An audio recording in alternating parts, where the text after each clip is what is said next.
Kami berterima kasih atas kerjasama juga yang dilakukan oleh teman-teman Smart Media untuk mendukung diseminasi kebijakan Bank Indonesia. Izinkan saya untuk bisa menyampaikan secara singkat mengenai perkembangan terkini perekonomian Bali, termasuk di sini adalah bagaimana perkembangan ekonomi global. Karena perkembangan ekonomi domestik juga secara tidak langsung dipengaruhi oleh perkembangan ekonomi global. Mungkin mulai di slide 4, teman-teman. Di sini kita lihat bahwa perekonomian global tahun 2023 ini sudah keluar hasilnya itu tumbuh sebesar 3,1%, dan untuk tahun 2024 ini berdasarkan perkiraan IMF sendiri bisa tumbuh sebesar 3%. Jadi perkiraan perekonomian realisasi baik di 2023 maupun 2024 ini memang lebih tinggi dari proyeksi sebelumnya yang masing-masing itu 3% di tahun 2023 dan 2,8% di 2024. Dan memang perekonomian dunia ini masih ditopang oleh pertumbuhan negara-negara besar seperti Amerika Serikat untuk negara maju dan juga India serta Tiongkok untuk negara berkembang. Tetapi yang perlu kita waspadai adalah bahwa seperti di Inggris kemarin dan juga itu ada kontraksi perekonomian dia 2 periode berturut-turut di triwulan 3 dan 4 2023 mengalami kontraksi, dan ini kemungkinan juga bisa mempengaruhi prospek perekonomian global ke depan. Namun kalau kita lihat di sini juga itu dari sisi pertumbuhan ekonomi, inflasi kalau kita lihat di slide di tengah, gambar di tengah, ini memang sudah menunjukkan penurunan khususnya di negara maju, tetapi tingkat inflasinya masih di kisaran 3%, which is kalau negara-negara maju itu kisaran inflasinya biasanya dia sekitar 2%. Kemudian kalau kita lihat di sini, ini untuk inflasi di negara emerging market ini juga relatif masih tinggi dan bahkan menunjukkan kecenderungan meningkat. Ini kalau kita lihat grafik yang merah ini. Nah, kalau kita kembali lagi karena inflasi di US masih cukup tinggi sehingga mereka juga tentu menahan untuk penurunan suku bunga kebijakan, sehingga penurunan suku bunga kebijakan The Fed ini diperkirakan baru nanti terjadi di semester 2 2024.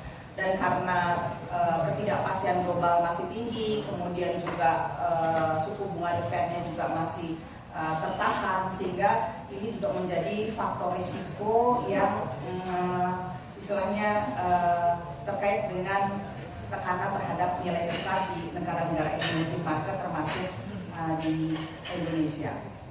Itu terkait dengan perkembangan perekonomian global. Nah, kemudian kalau dari perekonomian domestik, dengan modal ketahanan ekonomi kemarin nasional pada tahun 2023, di mana pertumbuhan ekonomi nasional untuk seluruh 2023 itu 5,05%. Nah, ini termasuk yang relatif tinggi untuk negara-negara emerging market.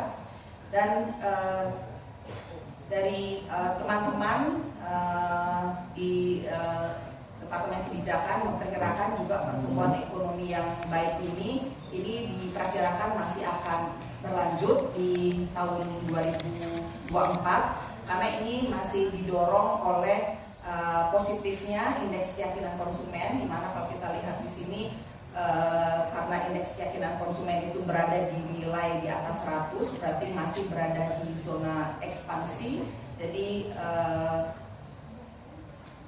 pandangan konsumen terhadap prospek perekonomian ke depan masih akan bertumbuh. Ini salah satu yang membuat pertumbuhan ekonomi di 2024 ini diperkirakan masih akan berlanjut. Kemudian juga kalau kita lihat di sini kinerja ekspor ke negara-negara tujuan utama untuk ekspor non migas ini di triwulan di awal-awal 2024 ini juga sudah mulai menunjukkan peningkatan, sehingga ini juga menjadi salah satu faktor pendorong yang kita memperkirakan bahwa pertumbuhan ekonomi domestik 2024 ini masih akan terus berlanjut. Kemudian kita masuk ke perekonomian Bali. Di sini pertumbuhan ekonomi Bali di tahun 2023 dan juga kemarin di 2024 tumbuhnya cukup tinggi 5,86, di mana sebelumnya kalau kita sudah mengetahui sebelumnya ya dari berita-berita BPS ini tumbuhnya cukup tinggi dibandingkan triwulan 3 juga terus mengalami ekspansi, dan level pertumbuhan ekonomi Bali ini juga lebih tinggi dibandingkan nasional yang tumbuh sebesar 5,04%, dan kita juga menduduki peringkat ke-6 dari 34 provinsi di Indonesia.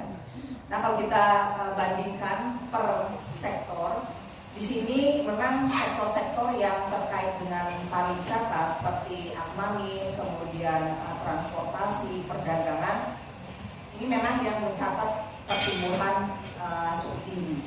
Seperti Akmamin ini sekitar 13%, kemudian juga transportasi juga masih double digit pertumbuhannya, perdagangan ini 7,8%. Dan yang menggembirakan di sini adalah bahwa sektor pertanian yang sebelumnya mengalami kontraksi 2 periode berturut-turut di triwulan 2 dan 3, di triwulan 4 ini sudah menunjukkan pertumbuhan positif.